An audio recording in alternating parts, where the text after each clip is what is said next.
Amigos de Contraintuitiva, en esta nueva serie sobre conceptos básicos del incherto, seguimos un poco en el volumen de Engañados por el azar, Fooled by Randomness, y en esta ocasión, dado que ya hablamos un poco acerca de qué es la aleatoriedad, ahora vamos a tocar el tema de qué es la probabilidad. Y lo vamos a hacer desde una perspectiva de un autor que se llama Polya, y luego un poco más adelante James. Aquí les estoy dejando en la presentación algunas ligas interesantes. Y la idea de Polya acerca de la probabilidad tiene que ver con el concepto de plausibilidad. ¿Qué tan plausible es un razonamiento dado cierta evidencia? Entonces, vamos a pensar que tenemos este escenario en donde hay una, el vidrio de una joyería rota y está este individuo muy bien vestido, de bigotito, con joyas en la mano. Y eso es lo que se puede ver en ese momento. Ese es el escenario, eso es el contexto actual, la evidencia actual a la que tenemos acceso. Entonces tenemos a otros dos personajes, dos policías, uno con poca experiencia, el jefe Gorgory de Los Simpson, y otro con mucha experiencia, Koyak. Los que son millennials o más jóvenes probablemente no lo ubican, los que ya están un poco chavorrucos como yo, pues evidentemente saben quién es Koyak. Entonces el jefe Gorgory ve esta evidencia actual y con su experiencia anterior, con las evidencias anteriores, la evidencia actual le permite inferir que es el dueño de la joyería, ¿no? Sin embargo, Koyak, con su experiencia anterior, le permite inferir a partir de la evidencia actual que se trata de un ladrón. Entonces, evidentemente, el que podemos interpretar acerca de evidencia actual, pues tiene que ver con información anterior, con experiencia que ya tengamos acerca del problema. Y entonces hay diferentes interpretaciones de la evidencia actual que son más plausibles o menos plausibles. Y ese nivel de plausibilidad, pues depende justamente de cuánta evidencia anterior tenemos y a partir de ahí, el tipo de inferencias que podemos hacer acerca de los datos. Entonces le llamamos probabilidad a la polia al grado de plausibilidad que damos a la respuesta de un nuevo problema al considerar tanto la evidencia actual como la anterior. No voy a hablar mucho de este tema porque yo creo que parte de un episodio completo, pero hay un libro maravilloso de Polya que habla acerca de cómo resolver problemas. De hecho, creo que el título se llama Cómo resolver problemas. Entonces tiene que ver con diferentes pasos, desde entender el problema, entender qué es lo que entendemos del problema, qué es lo que no entendemos del problema, y luego generar un plan de acción para poder, digamos, salvar esta diferencia entre lo que conocemos de lo que no conocemos. Y evidentemente hay un proceso de retroalimentación en este método de resolver problemas. Evidentemente haremos un episodio nada más dedicado al método de Polya para resolver problemas. Y ahora quiero hacer un poco el paso hacia la probabilidad a la James. Aquí también les estoy dejando la liga del libro de James. Es un libro maravilloso que se llama Probability as Logic of Science, la probabilidad como la lógica de la ciencia. A mi gusto, o al menos para mí, es el libro que mejor me ha dejado entender qué es la probabilidad. Sobre todo los primeros capítulos, después es un poco más técnico en términos de cuantificar. Y uno de los primeros planteamientos que hace James en el libro es, imagínense que queremos construir un robot que pensara de forma lógica como lo entendemos los humanos. Entonces se pregunta cuál sería el conjunto de reglas mínimas y suficientes para que este robot pensara de forma lógica, como si fuera un ser humano. Entonces él hace toda una discusión acerca de cuáles serían estas reglas y va llegando a un conjunto de reglas mínimas que tiene que ver justamente con el atribuir a los procesos de inferencia. Obviamente el robot tiene ciertos sensores que le permiten adquirir evidencia actual, probablemente tiene una memoria que le permite recordar evidencia anterior, y a partir de ahí y con un conjunto de algoritmos pues genera algún tipo de inferencia que le permite tomar decisiones. Entonces, una de las primeras reglas que reconoce James es que se pueden atribuir diferentes grados de plausibilidad y que están representados por números reales. Es decir, eso es importante porque lo que quiere decir es que la plausibilidad tiene un valor categórico en el que sabemos qué es menos plausible y qué es más plausible, y lo podemos de alguna manera cuantificar numéricamente. Eso es lo que está diciendo esta regla. La segunda regla tiene que ver con que esta regla cuantitativa, o más bien esta métrica cuantitativa que se está proponiendo de plausibilidad, pues debe tener correspondencia con lo que entendemos como el sentido común.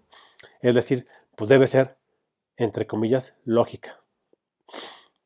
Y luego hay otro conjunto de cosas que se tienen que ir cumpliendo en términos de que sea consistente. O sea, es decir, estas reglas o esta forma de generar inferencia plausible, pues debe ser consistente, no debe caer en contradicciones internas. Entonces, lo que identifica James es que si usamos un lenguaje formal, por ejemplo, el de las matemáticas, que según yo es el único lenguaje realmente formal, lo más cercano después de las matemáticas probablemente es el lenguaje legal. Entonces, si usamos un lenguaje formal, ¿qué queremos decir con formal? Queremos decir que no hay ambigüedades, que sabemos con toda exactitud y precisión qué significa cada uno de los términos que estamos utilizando. No hay ambigüedad y no hay subjetividad en cuanto a qué significan las cosas y las implicaciones de los enunciados que se están construyendo. En el lenguaje común y corriente, en español o en inglés o en el lenguaje que quieran utilizar, digamos en el lenguaje común hay ambigüedades, ¿no? Es decir, si yo digo, esa persona es alta, ¿alta respecto de qué? No es un enunciado formal, se presta a interpretaciones. En el lenguaje formal no habrían esas interpretaciones. Uno puede definir con toda exactitud a qué nos queremos referir, y entonces, pues justamente por eso es que los patrones que hemos ido identificando a través de la observación sistemática y repetida de la naturaleza, que normalmente llamamos leyes de la naturaleza, leyes de la física, pues los hemos codificado en un lenguaje matemático justamente para evitar las ambigüedades. Desde esa perspectiva, por ejemplo, cuando anunciamos la segunda ley de Newton eh, y lo verbalizamos, decimos algo así como que para toda partícula masa, pero ahí hay una ambigüedad de qué significa partícula y qué significa masa. Esa ambigüedad del lenguaje se acaba una vez que uno construye o traduce el enunciado verbal a una ecuación matemática en donde ya está con toda precisión definido qué es cada uno de los términos, cómo se utilizan, qué significan y cuáles son las repercusiones. Por eso es que es importante utilizar un lenguaje formal. Entonces, si utilizamos el lenguaje formal, por ejemplo el de las matemáticas, el conjunto final de reglas que necesitaría un robot para resolver lógicamente problemas, pues resulta ser que tiene la estructura de la teoría de la probabilidad. Y eso es quizás, a mi gusto, una de las cosas más importantes que identifica James en su libro, que es que la probabilidad codifica la parte lógica, la parte científica del pensamiento humano. Entonces, esa es, digamos, una segunda definición de probabilidad, que sería la lógica de la ciencia. Ahora, ¿por qué importa? Pues porque hay un montón de problemas en los que hay un montón de situaciones en las que nos enfrentamos a problemas nuevos sobre los cuales tenemos información incompleta. Pero también tenemos información anterior, y a partir de información incompleta y cierta información anterior tenemos que generar inferencias y a través de esas inferencias tomar decisiones. Hasta aquí les estoy dejando un video muy bonito de este, de este proyecto de Tree Blue One Brown, que tiene unos videos maravillosos en términos de conceptualización y de cómo lo visualizan. Y lo que ellos están preguntando es, ¿qué significa que una prueba médica dé positivo o que dé negativo? Entonces eso, en el contexto actual de la pandemia del COVID, pues es importante. Estamos hablando de que es necesario hacer pruebas y de que para poder saber cuando alguien está enfermo, cuando no, cuando aislar las cadenas de contacto, etcétera. Pero ¿qué significa que dé positivo? ¿Qué significa que dé negativo? Si me da negativo una prueba significa que no estoy enfermo. Si me da positivo significa que sí estoy enfermo. ¿Qué significa exactamente eso? Bueno, pues para poder contestar esa pregunta, les estoy dejando este video, pero más que el video, los voy a introducir con un resultado muy interesante de uno de los pocos psicólogos serios que, digamos, en palabras del maestro Taleb, está tratando de rescatar la parte científica de la psicología. eh, y se hizo un seminario de estadística para médicos, particularmente de ginecólogos, y en este seminario eh, se les presentó el siguiente escenario. Una mujer de 50 años, sin síntomas, se practica una mamografía de rutina. Da positivo y obviamente pues preocupada, quiere saber si tiene efectivamente cáncer o pues cuáles son sus probabilidades, ¿no? ¿Tengo cáncer? ¿No tengo cáncer? ¿Qué hago? Entonces, algunas cosas que sí se saben es que la prueba tiene una prevalencia del 1%, una sensitividad del 90% y una especificidad del 91%. ¿Qué significa esto? La prevalencia es la proporción de personas en una población específica, en un momento específico del tiempo, con la condición, es decir, este 1% está refiriéndose a que en esta población de personas, digamos, supongamos que es una mujer mexicana del estado de Oaxaca, entonces las mujeres oaxaqueñas tienen en general un 1%, o más bien presentan en un 1% cáncer de mama. ¿Cómo sabemos eso? Pues por un montón de mediciones que se han hecho a muchas mujeres oaxaqueñas, entonces sabemos en general, ahorita, digamos, en el transcurso de los últimos 5 años, cuántas de ellas han presentado cáncer. Entonces, eso es lo que se reporta con la prevalencia. La sensitividad es la capacidad de la prueba de detectar verdaderos positivos.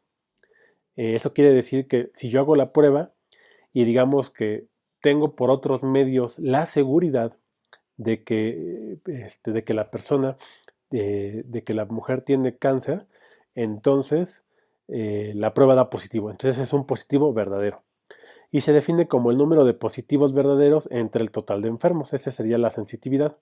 Sería la capacidad de detectar verdaderos positivos. Tiene que ver con el número de positivos verdaderos entre el total de enfermos. ¿Cuál es el total de enfermos? Pues verdaderos positivos y obviamente falsos negativos. ¿Qué es un falso negativo? Una persona que sí tiene la condición, pero dio negativo en la prueba.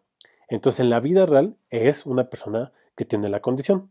Entonces el total de enfermos son los que tienen la condición y dieron positivo en la prueba, y los que tienen la condición aunque hayan dado negativo en la prueba. La especificidad tiene que ver con la capacidad de rechazar correctamente a pacientes sanos sin una condición. Eso es el número de verdaderos negativos, los que de verdad son negativos, es decir, no presentan la condición y además dieron negativos en la prueba, entre el total de sanos, que en este caso serían obviamente los falsos positivos y los verdaderos negativos. Entonces, estos tres parámetros de una prueba están jugando siempre para determinar qué tan buena es esta prueba. Entonces, en el seminario, lo interesante es que después de presentar ese escenario de esta mujer de 50 años que se hace la prueba y da positivo, se les pregunta, y se les dan estos parámetros de los que estamos hablando aquí: prevalencia 1%, sensitividad 90%, especificidad 91%, pues uno esperaría que un médico especialista en el campo fuera capaz de, pues en unos 2, 3 minutos, tener un aproximado acerca de cuál es la probabilidad de que la mujer realmente tenga cáncer. Lo que está en azul es lo que la gente contestó, que tiene una probabilidad de 9 en 10, es decir, de 0.9. La respuesta correcta es 1 entre 10, o sea, 0.1. Quiere decir que los expertos, una comunidad de expertos en la enfermedad, está sobrevalorando la probabilidad de que la mujer tenga cáncer en 9 veces. Entonces aquí es 1 en 10, 9 en 10. está pensando, le están sobrevalorando 9 veces la probabilidad de que la mujer tenga cáncer. Eso, pues, es un error grandísimo, ¿no? Es como si yo te dijera, este, ¿cuánto crees que vaya a crecer el PIB en este año? Y entonces le preguntas a una comunidad de economistas y te dicen, pues va a aumentar un 9% y resulta ser que aumenta un 1%. ¿Se imaginan el error? Las consecuencias de ese error, pues es enorme, ¿no?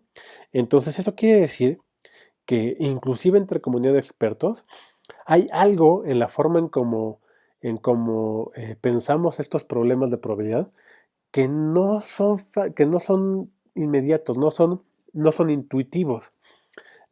Hay, hay, hay cierto nivel de sofisticación en el pensamiento probabilístico que no es tan intuitiva, que requiere cierto entrenamiento. Entonces, obviamente, la pregunta interesante para nosotros es ¿por qué profesionales altamente entrenados fallan al evaluar este tipo de problemas de riesgo?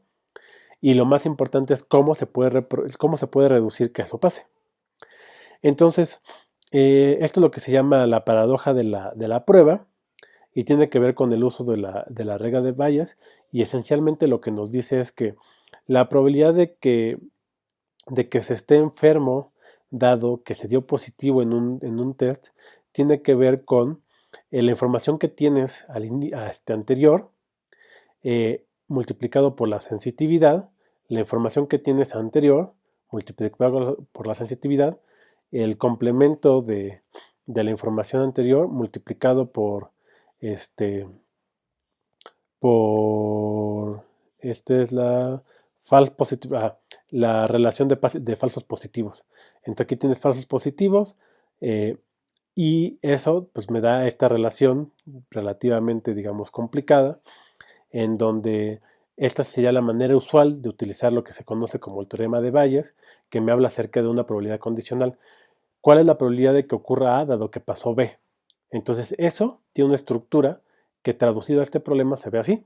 Aquí están los positivos verdaderos más los falsos positivos, y eso se traduce en esta estructura en términos de información anterior y de los parámetros de la prueba.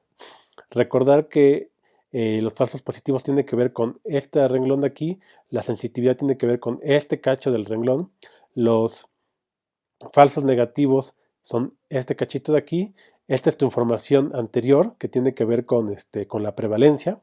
Aquí en este escenario, la información anterior es la prevalencia. Lo único que podemos saber es qué ha pasado antes. ¿Qué ha pasado antes? Pues cuántas personas de una población en un momento muestran la condición. Esa sería nuestra información anterior. Y esto de acá sería justamente la especificidad, ¿no? El tamaño de este cuadro. Entonces, ¿cómo reentender esto? Pues si tenemos justamente estos parámetros, un 90% de sensibilidad tiene que ver con el tamaño de aquí tenemos los falsos negativos, aquí tenemos los falsos positivos, esta es la especificidad, estos son pacientes con cáncer, estos son pacientes sin cáncer, pero lo que es contraintuitivo es que ninguno de estos parámetros, la sensitividad, falsos negativos, falsos positivos o la especificidad, directamente nos pueden decir cuál es la probabilidad de que tengas cáncer dado que diste positivo. Por sí mismos no nos lo dicen, necesitamos hacer algo más. Y lo que describe en este video de forma muy bonita es que uno puede utilizar una forma aproximada del teorema de Bayes, en donde si la información anterior, es decir, la prevalencia de la condición es bastante menor que 1, entonces uno puede concluir que la evidencia posterior, o es decir, la probabilidad de que la mujer tenga cáncer de que dio positivo, es aproximadamente la información anterior por lo que se conoce por el factor de Bayes. El factor de Bayes en este caso es la probabilidad de que des positivo dado que tienes cáncer entre la probabilidad de que des positivo dado que no tienes cáncer. En este caso sería 90% entre 9%, sería un factor de 10. Entonces, si tu información anterior, es decir, la prevalencia, es 1 entre 100, pues multiplicas 1 entre 100 por 10, este 0 y este 0 se va, te queda 1 entre 10 y entonces tienes una probabilidad de que tenga cáncer radioactivo positivo de 1 entre 10, que es exactamente el valor que se esperaba que contestaran en el test. Ahora, eso sería un valor aproximado. Pero lo que resulta interesante es que si en lugar de poner las cosas en términos de probabilidad, como por ejemplo un quinto, uno los pone en términos de, no sé exactamente cómo, pero digamos de proporciones, entonces este quinto es equivalente a decir 1 en 4. Entonces, 1 de cada 5, aquí se traduce, es que en inglés este es probability y estos son chance. Pero bueno, digamos que esta es una división y esta es una relación. Entonces la relación 1 a 4. Entonces si tienes una relación de 1 a 4, es 1 a 4, entonces te da lo mismo que la probabilidad de un quinto. Son equivalentes, nada más que aquí es probabilidad y aquí es relación. Estás remapeando una escala de probabilidad que siempre va de 0 a 1 a una escala que va desde 0 hasta lo que quieras, porque es una relación. Puedes tener una relación 9 a 1, una relación 4 a 1, una relación 1 a 1, una relación 1 a 4, una relación 1 a 9, y estas son las diferentes probabilidades que quedan dadas estas relaciones. Entonces lo que es realmente interesante es que si uno reformula esta forma aproximada del teorema de Bayes, pero en términos de relaciones, entonces queda exacta. Entonces, la forma tradicional utilizando probabilidad te da esta estructura del teorema de Bayes, en donde la información anterior y la exactitud de la prueba están digamos, como mezclados, y utilizando relaciones, entonces te queda muy fácil porque lo único que tú tienes es que la proporción, o sea, los odds de la prueba tiene que ver con tu información anterior por el factor de Bayes. Y aquí el factor de Bayes es muy, muy sencillo de identificar, es sensitividad entre la relación de falsos positivos. Entonces tú sabes los parámetros de la prueba, normalmente sabes sensitividad, normalmente sabes falsos positivos, los divides, lo multiplicas por la incidencia y se acabó. Eso inmediatamente te da el valor que tú estabas buscando. Entonces, para tomar buenas decisiones, necesitamos un pensamiento probabilístico, que significa plausible, lógico, y en este caso, como estamos mostrando, heurístico. ¿Qué quiere decir? Generar reglas sencillas que funcionan para la mayoría de los casos, como sería cuando estábamos hablando aquí. En este ejemplo particular, nuestra aproximación heurística la podemos hacer tan buena que en realidad no es una aproximación, sino que es un cálculo preciso. Pero bueno, en general lo que tú quieres en términos de lo que pensaríamos que es un pensamiento probabilístico es que sea plausible, entender la plausibilidad, que sea lógico, que sea consistente, que tenga una estructura consistente consigo misma y que sea heurístico, que sea algo que me permite hacer cálculos, aunque sea aproximados, pero plausibles y lógicos, y que me den la posibilidad de tomar decisiones de forma rápida. Entonces, aquí lo vamos a dejar en este episodio. Recordar entonces que la probabilidad tiene que ver con la plausibilidad de una inferencia, tiene que ver con la lógica de las inferencias, es decir, la lógica de la ciencia, y tiene que ver con tomar decisiones. Y ya traducido a tomar decisiones, lo que queremos es generar esta estructura y sobre todo quizás el último aspecto que es pocas veces reconocido, pero que es muy importante, la generación de heurísticos suficientemente buenos. Recordando que los heurísticos son, en la mayoría de los casos, aproximaciones, pero son aproximaciones suficientemente buenas como para que nos ayuden a tomar decisiones de forma rápida, pues en la vida real, ¿no? En la vida real normalmente no tenemos acceso a información completa, generalmente trabajamos en incertidumbre, que es decir, en información incompleta, normalmente tenemos que hacerlo bajo presión, con ventanas de tiempo pequeñas, y normalmente hay repercusiones importantes en nuestras decisiones. Entonces, típicamente no tenemos acceso a todos los cálculos y a todos los datos y a todos los algoritmos y a todas las capacidades computacionales que quisiéramos para tomar la mejor decisión posible. normalmente tenemos que conformarnos con decisiones suficientemente buenas, ¿no? En toma de decisiones a eso se le llama satisficiente. Es algo que te satisface en términos de suficientemente bueno, bueno, en términos de que es adecuado y es suficiente para tomar la decisión. Entonces, a ese tipo de decisiones le llaman satisficientes.